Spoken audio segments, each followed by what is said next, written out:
Welcome back to Nexperia Power Live. You're watching our automotive channel, and we're about to start with our third session of the day. Here, live with you are Phil and Neil, who will explain the key parameters of the MOSFET, which influence the current sharing and which circuit techniques and board layout considerations can lead to a reliable design. The session will take about 25 minutes. First the presentation and then questions.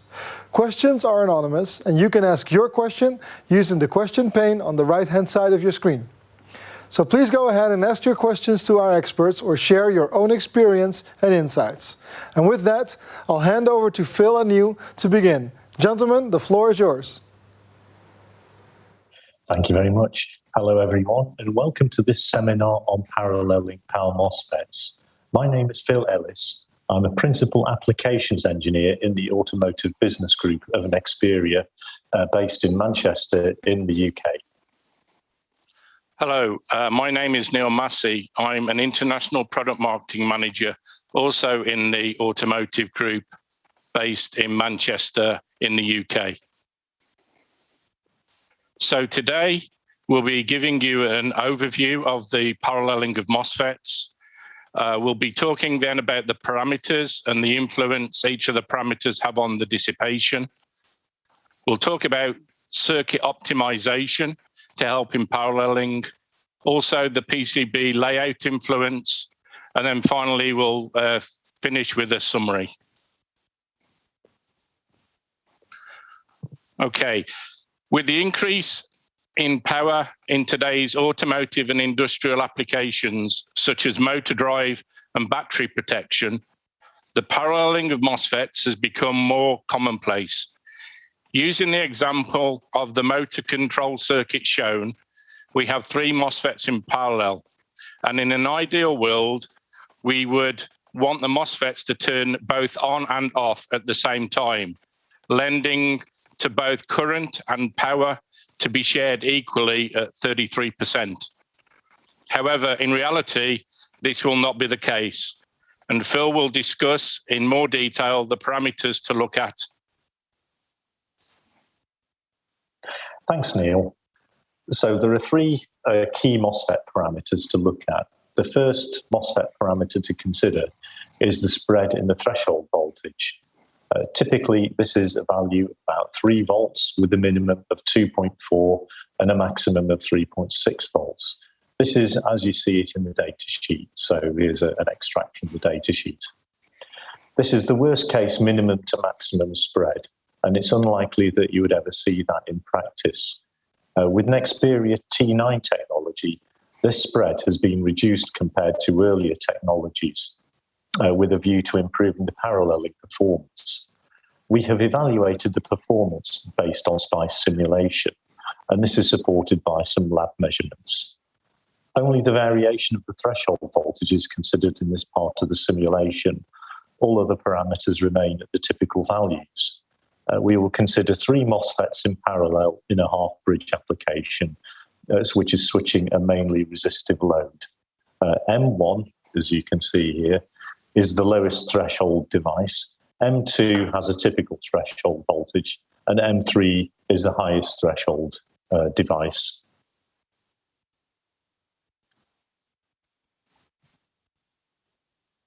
The graph below shows the current versus time for 3 MOSFETs. You can see that the MOSFET having the low threshold, M1, which is shown in green, will switch on first, and thus it's going to handle the majority of the current at switch on. Moreover, at turn off, the same MOSFET will switch off last again, handling most of the current. The switching energy of this MOSFET is going to be relatively high then. The MOSFET having the highest threshold, M3, which is shown in the purple trace, will switch on last and switch off first. So the switching energy is going to be quite low. The simulation includes some package and layout inductance in the circuit in order to be more realistic. So it takes a few microseconds before the current stabilizes, and you can see the decay in the current to the stabilization point here. Throughout this presentation, you'll see some histograms that look a bit like this. And these represent the energy dissipated due to the conduction for each MOSFET, which is represented by a darker colour, or the bar on the right, while the energy dissipated due to switching is in a lighter colour and is on the left. The sharing during switching is the most impacted, with MOSFET M3 dissipating only 4% of the energy, and MOSFET M1 handling 74% of the energy losses during switching, which we suggested earlier. You can see that the conduction energy during the on-time has changed only very slightly from the ideal case. As was mentioned earlier, it's unlikely that you'd ever get such an extreme combination of devices. Devices from the same batch will have a much smaller variation in threshold voltage. The simulation can then be used to evaluate what the variation would be under the actual operating conditions. The next MOSFET parameter to consider is the spread in RDS on. The spread in RDS on in the datasheet shows the minimum to maximum value, and also the typical is shown. And the spread is the worst case scenario, and again, it's unlikely to happen in practice. The SPICE model of the device has been adjusted to get the RDS on that we require.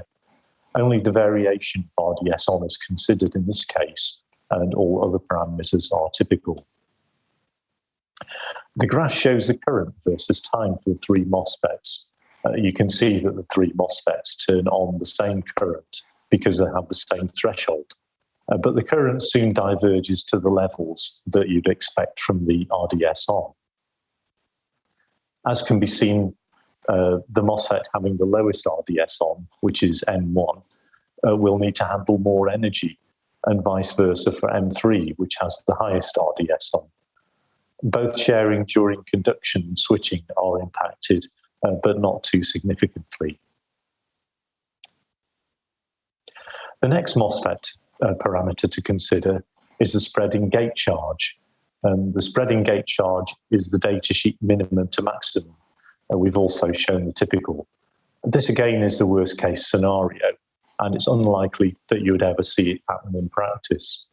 And again, the SPICE model of the device has been adjusted to get the gate charge that we require. Only the variation of the gate charge is considered. All of the parameters are typical. This graph shows the current versus time for the three MOSFETs, as we've seen before. You can see that at turn on, the device with the lower gate charge, which is M1, will switch on first, thus handling the majority of the current. On the other hand, at turn off, the MOSFET with a higher gate charge, M3, will switch off last, and that will handle most of the current. And this is different from what we saw with the gate threshold.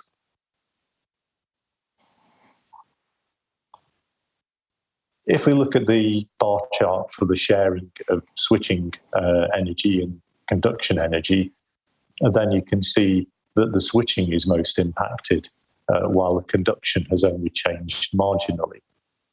In the case of low voltage conditions, turn-off loss usually dominates compared to turn-on loss due to the circuit inductance.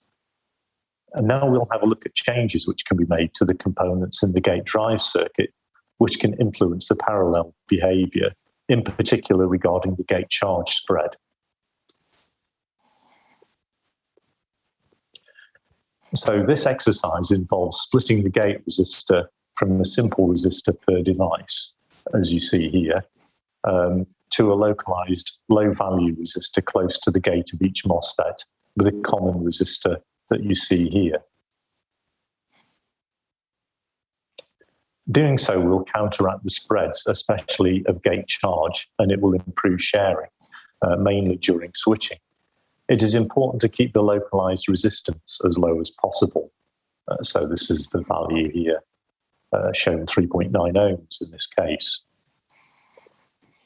To explain this behavior, two circuits have been simulated. They model the behavior of the MOSFETs at their gate connections. The equivalent resistance seen from the driver looking into the gate circuit is the same in both designs. In the first case, without splitting the gate resistor, the voltage across the input capacitors end up being quite different. This means that the device with the highest input capacitance will switch on last and switch off last. By splitting the gate resistor, this difference becomes almost negligible, as we see here. This is due to the gates of the MOSFETs being less decoupled from each other, effectively allowing the input capacitances to be considered in parallel. This can improve the switching in the case of the gate charge parameter variation. Let's have a look at what happens to the drain current in a real situation. The improvement caused by this split can be seen by simulating the same half bridge circuit using the two different gate resistor setups that we saw in the previous slide and introducing some spread. This time, an arbitrary combination of all the spread, so gate threshold, RDS on, and gate charge, has been used. On the left, the circuit without the splitting of the gate resistor is shown. At turn on, M1 is switching first due to having both lower gate charge and higher gate threshold, thus handling the majority of the current. On the other hand, at turn off, the MOSFET with high gate charge, M3, will switch last and carry most of the current. You can see the effect on the switching and the conduction energy. This arrangement of the gate driver leads to some large differences between the three devices, as you can see here. So M1 is switching only 10% of the energy, and M3 switches 84% of the energy.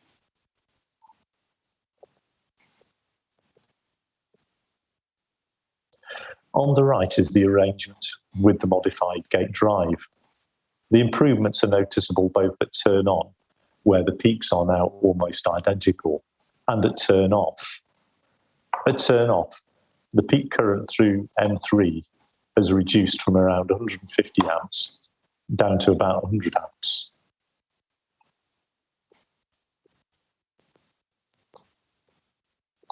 Sharing during conduction has improved as well. This is due to the change in the stabilization of the current following the turn-on event. You can see that this small change to the gate driver circuit has had quite a noticeable effect on the sharing, which is substantially improved. Let us now consider the effect of the PCB layout on the paralleling behavior. So first of all, let us consider the thermal coupling between the two MOSFETs. What we expect is that due to the positive temperature coefficient of RDS on, the MOSFETs will tend to share. In a practical example, this may not always happen. So in the schematic, you can see a maximum RDS on FET and a minimum RDS on FET, so here and here. These models have thermal pins as well as electrical pins. And to the right, you can see a simple thermal circuit with the thermal coupling resistor highlighted here. The graph shows current sharing on the vertical axis left and junction temperature on the vertical axis right.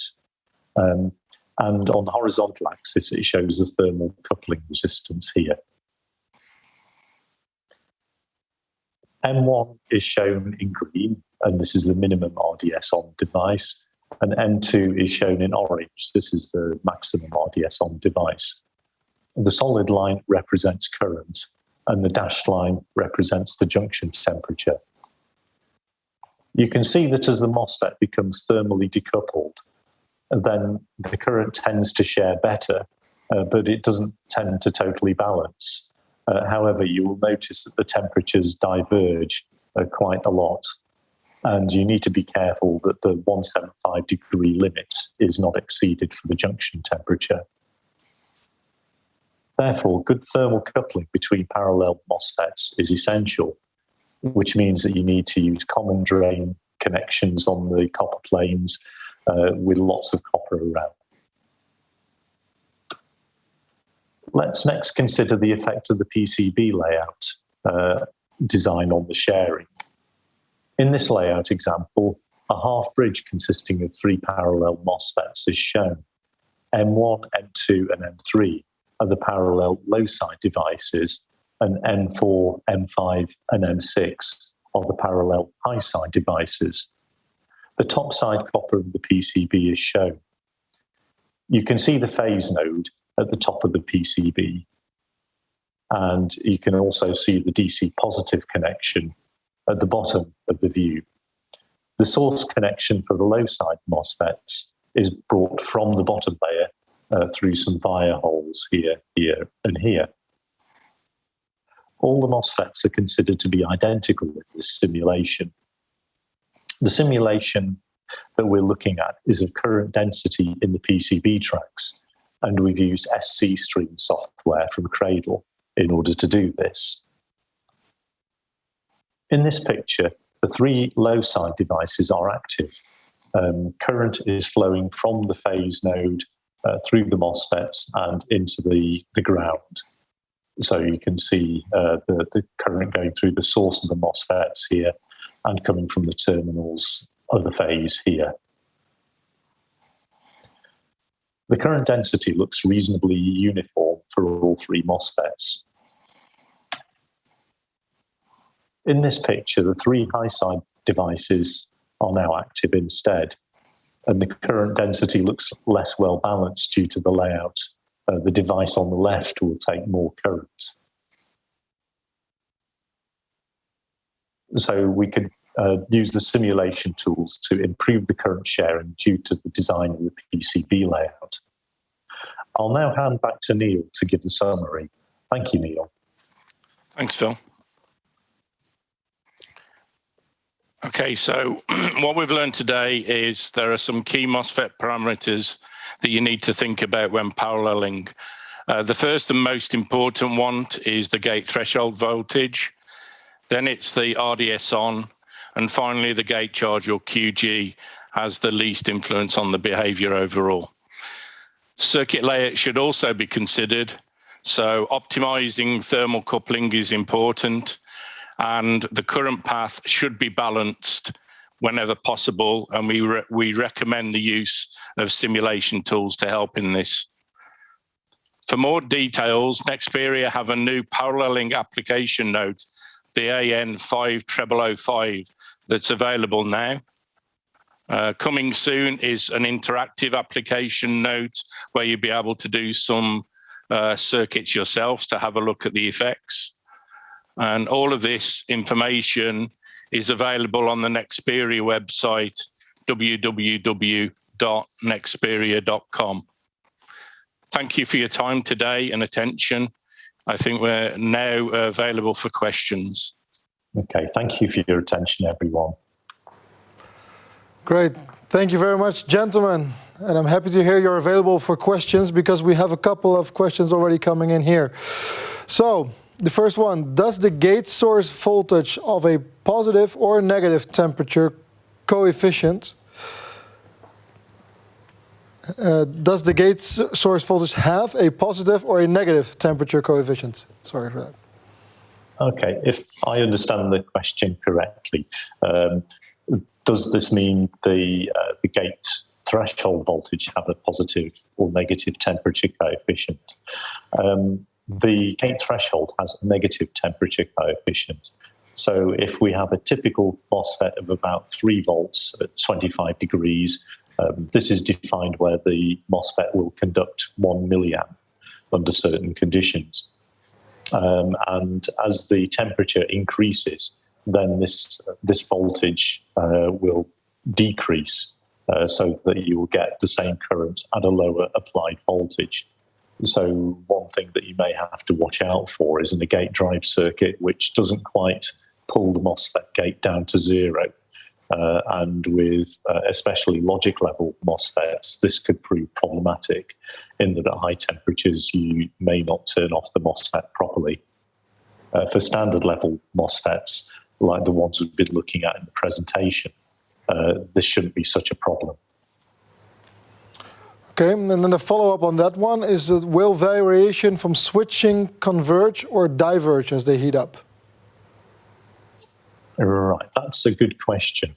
So, generally speaking, the threshold voltage will decay as the temperature increases, as we just mentioned. However, things like the capacitance tend not to change significantly with temperature. So assuming all three MOSFETs are matched, then it means that probably the MOSFETs will tend to turn on a little bit sooner than they would with a higher temperature. This will lead to probably increased switching losses, especially because at turn off, it takes longer to reach the threshold voltage than it did previously. And so the gate driver conditions are a little different as temperature increases.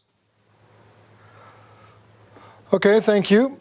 Then the next question here, with MOSFET parameter spread, can we say that MOSFETs with a small difference between max and minimum values in electric characteristics are better for paralleling? Generally speaking, yes. In an ideal world, all MOSFETs would come out of the factory and they would be all exactly the same. Unfortunately, in real life, that's not the case, as I'm sure you're well aware.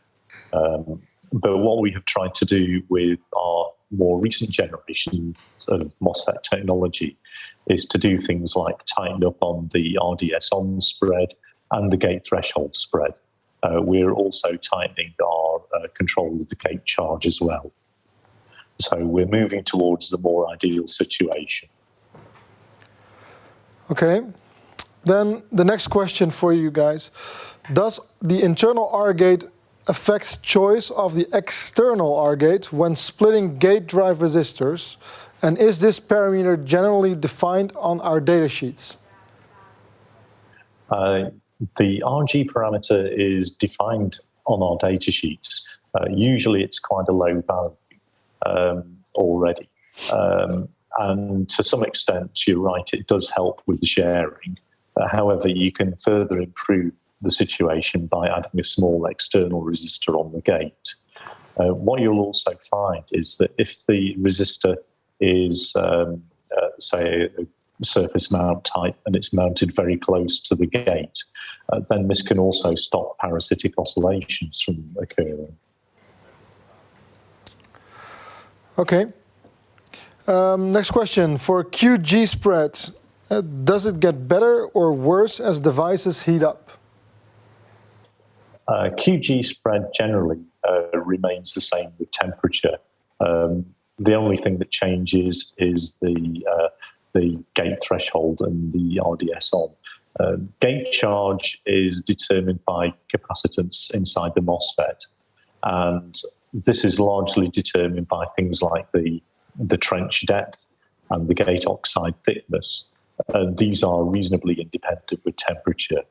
So in my estimation, I would say that the gate charge does not change significantly with temperature. Okay, last question for you guys. What parameter has the biggest effect on paralleling performance? For me, I would say it's the threshold voltage, because as we saw, you can have quite a big influence on the switch on and switch off with the threshold voltage.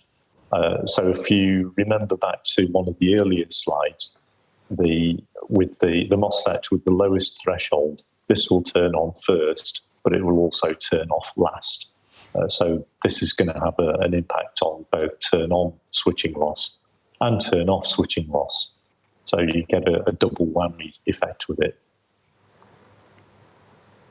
Good. Great questions from the audience, but this brings us to the end of this live session.